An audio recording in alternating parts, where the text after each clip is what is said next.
Nah, Alhamdulillah, Assalamualaikum warahmatullahi wabarakatuh. Perkenalkan, kita dari kelompok satu dengan mata kuliah Sistem Informasi Manajemen, kelas M2, Universitas Andalas, dengan dosen pengampu yang terhormat Bapak Dr. Andes, Dr. Alfidman, Sarjana Ekonomi MSc. Baiklah, pada video kali ini kami akan menjelaskan materi tentang Information System in Global Business Today. Sebelumnya, perkenalkan dulu, kita dari anggota kelompok satu. Yang pertama ada Vivi Aprilita dengan NIM 22105 21017. Yang kedua ada Muhammad Iqbal Bernawi dengan NIM 22105 22001. Selanjutnya ada Hasifar Valezio dengan NIM 22105 22037. Dan selanjutnya ada Rizka Amelia dengan NIM 22105 22070. Lalu ada Nisirina Mudroh Gusnia dengan NIM 22105 23009. Selanjutnya ada Muhammad Murto Lutfi dengan NIM 22105 23035. Dan terakhir ada Muhammad Azwandi dengan NIM 22105 29003. Baiklah, penjelasan yang pertama mengenai sistem informasi akan dijelaskan oleh Muhammad Iqbal Bernawi. Kepada Muhammad Iqbal, kita persilakan. Terima kasih sebelumnya moderator. Kenalkan nama saya Muhammad Iqbal Bernawi. Untuk materi pertama ini saya akan menjelaskan tentang apa pengertian dari sistem informasi. Sistem informasi adalah seperangkat komponen yang saling terikat untuk mengumpulkan, memproses, menyimpan, dan mendistribusikan informasi untuk mendukung pengambilan keputusan dan pengendalian dalam suatu organisasi. Informasi merupakan data yang telah dibentuk menjadi bentuk yang berarti dan berguna untuk manusia.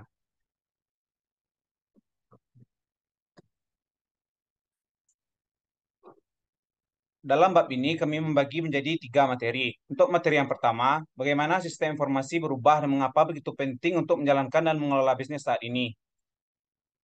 Apa yang baru dari sistem informasi manajemen? Yang pertama, ada inovasi IT. Aliran teknologi informasi yang berkelanjutan mengubah dunia bisnis tradisional, seperti munculnya komputasi awan, pertumbuhan platform bisnis, digital seluler berdasarkan telepon pintar dan komputer tablet, data besar, dan Internet of Things, analisa bisnis, pembelajaran mesin, dan penggunaan jejaring sosial oleh manajer untuk mencapai tujuan bisnis. Yang kedua adalah model bisnis baru. Misalnya muncul layanan video online untuk streaming atau pengunduhan, seperti Netflix, saluran Apple TV, dan Amazon. Yang ketiga ada ekspansi e-commerce. E-commerce mengubah cara perusahaan merancang, memproduksi, dan mengirimkan produk dan layanan mereka. Yang keempat ada perubahan dari manajemen. Manajemen perusahaan bisnis telah berubah dari ponsel pintar baru, jaringan Wi-Fi nirkabel berkecepatan tinggi, dan tablet. Jarak jauh di jalan hanya berjarak beberapa detik, dan pertanyaan dan pengawasan manajer mereka. Dan yang terakhir ada perubahan perusahaan organisasi. Perusahaan bisnis pada abad ini lebih menekankan pada kompetensi dan keterampilan daripada posisi dalam hierarki. Mereka menekankan pengambilan keputusan dengan kecepatan lebih tinggi dan lebih akurat, berdasarkan data dan analis. Mereka lebih sadar akan perubahan teknologi, sikap konsumen, dan budaya. Saya kembalikan ke moderator. Terima kasih kepada Muhammad Iqbal Bernawi. Materi selanjutnya akan dijelaskan oleh Muhammad Azwandi. Pada Azwandi, kita persilakan. Baik, terima kasih kepada moderator. Sebelumnya, perkenalkan nama saya Muhammad Azwandi dengan NIM 0210529003. Baik, di sini saya akan menjelaskan tentang apa hubungan globalisasi dengan sistem informasi manajemen.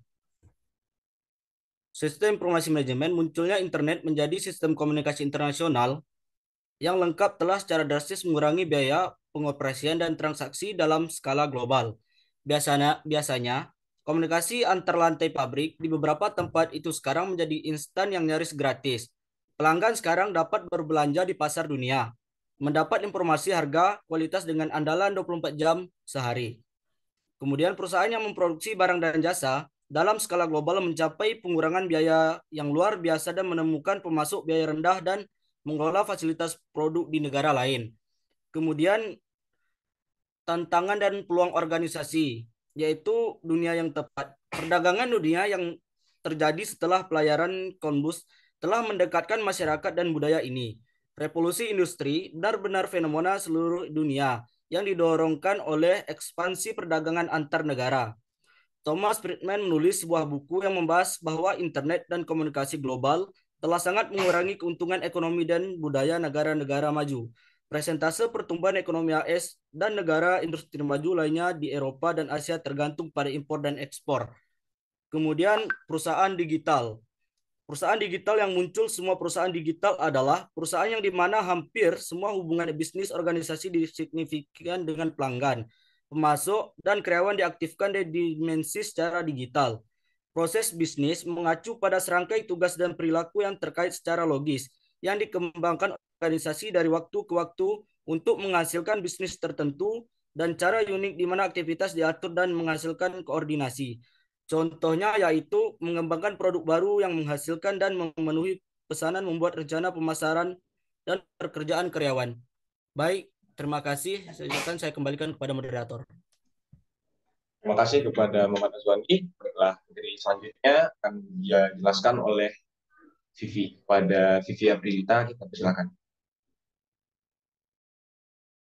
Oke, terima kasih sebelumnya kepada moderator. Nah, untuk seluruh sektor ekonomi hampir tidak terbayangkan tanpa investasi besar dalam sistem informasi. Nah, pada kali ini saya akan membahas tentang tujuan khusus bisnis strategi informasi di bidang bisnis. Nah, di sini ada 6 tujuan khusus. Yang pertama kita bahas keunggulan operasionalnya. Nah, bisnis sendiri itu secara kita ketahui ya, itu tuh selalu meningkatkan efisiensi dalam beroperasi untuk mencapai profitabilitas yang lebih tinggi, di mana sistem teknologi dan informasi adalah beberapa alat penting yang digunakan bagi para manajer untuk mencapai tingkat efisiensi dan produktivitas yang lebih tinggi dalam operasi bisnis, terutama jika digabungkan dengan perubahan dalam praktik bisnis dan perilaku manajemen. Nah, untuk kedua yaitu adanya produk baru, layanan baru, dan model bisnis baru. Nah, sistem dan teknologi informasi adalah alat pendukung utama bagi perusahaan untuk menciptakan sebuah produk, layanan, dan model bisnis baru. Nah, model bisnis menggambarkan bagaimana sih perusahaan ini memproduksi, mengirimkan, dan menjual produk atau layanan untuk mencapai profitnya sendiri. Nah, di industri musik sendiri, untuk kita ketahui, dahulunya itu kita akan berjumpa dengan piring hitam, CD, kaset. Nah, untuk sekarang, karena adanya sistem informasi sendiri, sudah ada seperti iTunes, Spotify, atau layanan musik lainnya. Nah, yang ketiga yaitu adanya hubungan khusus antara pelanggan dan pemasok. Nah, ketika sebuah bisnis benar-benar mengenai pelanggannya dan melayani mereka dengan baik, tentunya pelanggan umumnya akan merespon dengan kembali dan membeli lebih banyak lagi kepada pemasok itu. Hal ini meningkatkan pendapatan dan keuntungan yang begitu pula dengan pemasok, di mana semakin banyak bisnis melibatkan pemasoknya, semakin banyak pula dapat memberikan input penting. Nah, hal ini dapat berakibat untuk menurunkan biaya yang bisa diperoleh nanti profit sendiri. Nah, yang ketiga yaitu ada yang keempat ada yaitu peningkatan pengembalian keputusan, dan hal ini berhubungan erat dengan manajer. Nah, untuk beberapa dalam dekade terakhir itu manajer sistem dan teknologi informasi telah sangat banyak membantu manajer, di mana para manajer menggunakan data real time dari pasar saat mengambil keputusan. Nah, pada saat sebelumnya itu para manajer ini itu tuh mengandalkan kayak ramalan, tebakan terbaik, dan keberuntungan. Nah, untuk data real time ini sendiri tentu mempunyai keputusan atau hasil yang lebih tepat.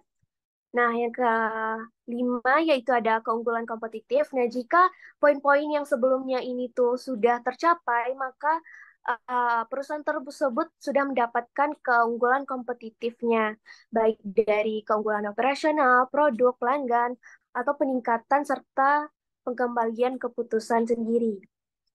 Nah, yang terakhir yaitu ada survival, yaitu kelangsungan hidup atau bagaimana perusahaan itu dapat bertahan. Nah, perusahaan bisnis juga berinvestasi dalam sistem dan teknologi informasi karena mereka adalah kebutuhan dalam melakukan bisnis seperti yang kita bahas sebelumnya. Nah, terkadang kebutuhan ini didorong oleh perubahan tingkat industri di dalam pasar ekonomi itu sendiri. Mungkin hanya sekian, dikembalikan kepada moderator.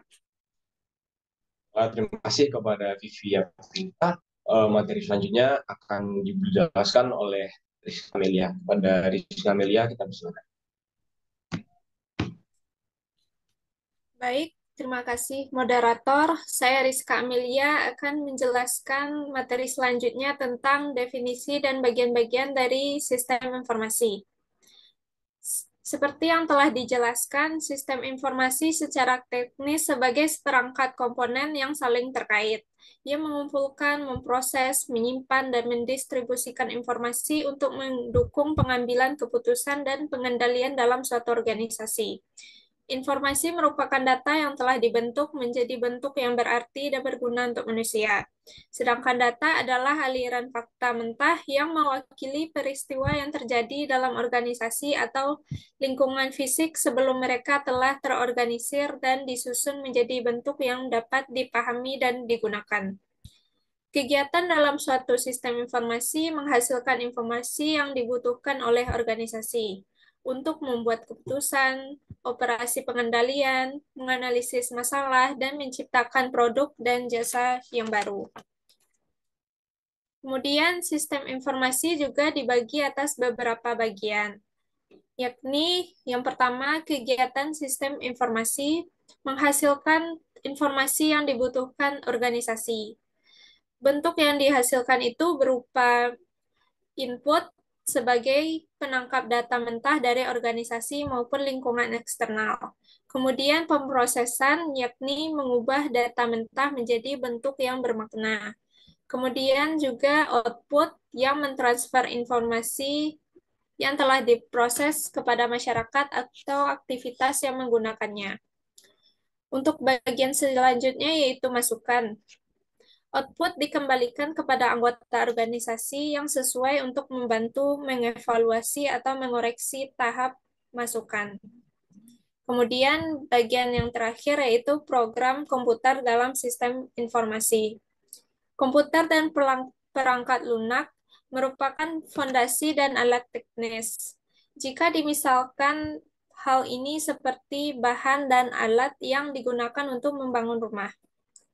Baik, sekian dari saya, dikembalikan kepada moderator. Baiklah, terima kasih kepada Rizka Amelia. Baiklah, materi selanjutnya akan dijelaskan oleh saya sendiri, yaitu tentang mengenai dimensi sistem informasi.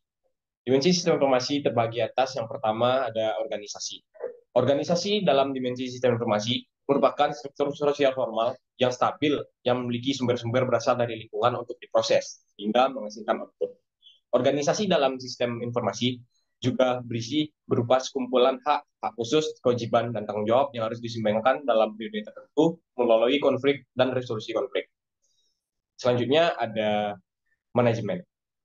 Manajemen dalam dimensi sistem informasi bergantung kepada teknologi, termasuk dalam bisnis. Dalam bisnis, sistem informasi manajemen merupakan salah satu penerapan teknologi dalam bisnis. Sistem informasi manajemen juga dibutuhkan untuk membantu bisnis berjalan dengan baik. Hal ini akan membantu bisnis untuk mengontrol dan mengurus informasi dengan baik dan tepat. Selanjutnya yang ketiga ada teknologi informasi. Teknologi informasi. Dalam dimensi sistem informasi, teknologi informasi adalah sebuah studi perancangan, implementasi, pengembangan, dukungan, atau manajemen sistem informasi yang berbasis komputer, terus pada aplikasi perangkat keras atau hardware, dan perangkat lunak atau software. Baiklah, sekian dari saya. Materi selanjutnya akan dijelaskan oleh Nisrina Mudrabusnya. Kepada Nisrina, kita persilakan. Terima kasih kepada moderator. Baik, saya Nisrina Mudrabusnya akan menjelaskan materi tentang perspektif sistem informasi terhadap sebuah bisnis.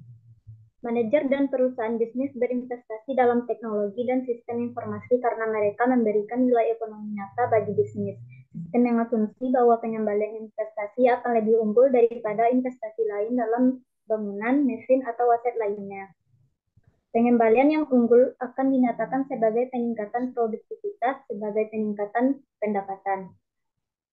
Dari perspektif bisnis, sistem informasi adalah bagian dari serangkaian aktivitas penambahan nilai untuk memperoleh mengubah dan mendistribusikan informasi yang dapat digunakan manajer untuk meningkatkan pengembalian keputusan, meningkatkan kinerja organisasi, dan pada akhirnya meningkatkan profitabilitas perusahaan. Selanjutnya ada aset pelengkap, modal organisasi, dan model bisnis yang tepat. Aset pelengkap adalah aset yang diperlukan untuk mendapatkan nilai dari investasi utama. Perusahaan yang mendukung investasi teknologinya dengan investasi dalam aset pelengkap seperti model bisnis baru, proses bisnis baru, perilaku manajemen, budaya organisasi, atau pelatihan, menerima pengembalian yang unggul investasi dalam organisasi dan manajemen, juga dikenal sebagai modal organisasi dan manajemen. Sebagai contohnya, yang pertama ada aset organisasi seperti model bisnis yang tepat dan proses bisnis yang efisien. Yang kedua, aset manajerial seperti insentif untuk inovasi manajemen dan lingkungan kerja kolaboratif. Dan yang terakhir ada aset sosial seperti internet dan infrastruktur telekomunikasi serta standar teknologi. Sekian dari saya akan berikan kepada moderator. Baiklah, terima kasih kepada Nisrina. Baiklah, materi yang terakhir akan dijelaskan oleh Muhammad Lutfi. Kepada Lutfi, dipersilakan. Terima kasih untuk moderator. Saya akan menjelaskan tentang pendekatan kontemporer. Kontemporer itu terbagi tiga. Yang pertama, pendekatan teknis. Pendekatan teknis yaitu pendekatan teknis untuk sistem informasi menekankan model berbasis matematis untuk mempelajari sistem informasi. Yang kedua, pendekatan perilaku. Berkaitan dengan masalah perilaku yang muncul dalam pengembangan dan pemeliharaan sistem informasi jangka panjang. Dan yang terakhir, sistem sosioteknis berfokus pada penggunaan sistem informasi berbasis komputer di perusahaan bisnis dan lembaga pemerintah. Baik, itu saja. Saya kembalikan ke moderator. Nah, terima kasih. Akhirnya selesai juga tentang materi kita. Sekian dari penjelasan video dari kita tentang mengenai Information System in Global Business Today. Apabila ada kesalahan, mohon dimaafkan. Kami dari kelompok 1 pamit undur diri. Wabillahi taufiq wal hidayah. Assalamualaikum warahmatullahi wabarakatuh.